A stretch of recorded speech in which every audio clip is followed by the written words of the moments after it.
আর Binance অ্যাকাউন্টে ডলারটা চলে আসছে। তো এখান থেকে আমরা এটা সেল করব। এখান থেকে $10 আছে, আমি $10 আপনাদেরকে সেল করে দেখিয়ে দিব। বিকাশে পেমেন্ট কিংবা নগদে পেমেন্ট নিয়ে আপনাদেরকে দেখিয়ে দিব। তো এখান থেকে জাস্ট আমরা ওয়ালেটটা সিলেক্ট করে নিতে হবে। তো এখান থেকে আমরা ওয়ালেটে ক্লিক করে দিতে হবে। আমি এখান থেকে ওয়ালেটে ক্লিক করে দিলাম। ওয়ালেটে ক্লিক করে দেওয়ার পরবর্তীতে আমাদের ডলারটাকে পান্ডিংয়ে নিয়ে আসতে হবে। এটা থাকবে স্পটে।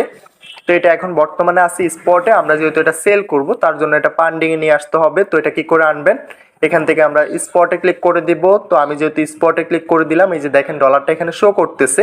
তো এটা আমরা পান্ডিংয়ে নিয়ে যেতে হবে। তো এটার জন্য আমরা কি করতে হবে, পান্ডিংয়ে চলে আসবো, ট্রান্সফার একটা অপশন পেয়ে যাবো, পাশে দেখেন আমরা ট্রান্সফারে ক্লিক করে দিব। তো ট্রান্সফারে ক্লিক করে দেওয়ার পরবর্তীতে এখান থেকে আমরা জাস্ট অ্যামাউন্টটা দিয়ে দিব। এটা অলরেডি পান্ডিং থেকে স্পট থেকে পান্ডিংয়ে চলে আসবে। এটা আমি অ্যামাউন্টটা দিয়ে দিলাম, তো কনফার্ম করে দিলাম।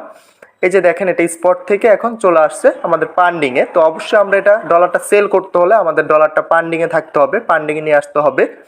তো এটা আমরা অনেকে জানি না, তো তার জন্য ডলার সেল করতে পারতেছি না। তো অলরেডি এখন আমাদের কাজ হচ্ছে আমরা আবারও ব্যাক বাটনে ক্লিক করে চলে আসবো আমাদের বাইন্যান্স অ্যাকাউন্টে। তো বাইন্যান্স অ্যাকাউন্ট থেকে এখন আমরা ডলারটা সেল করব।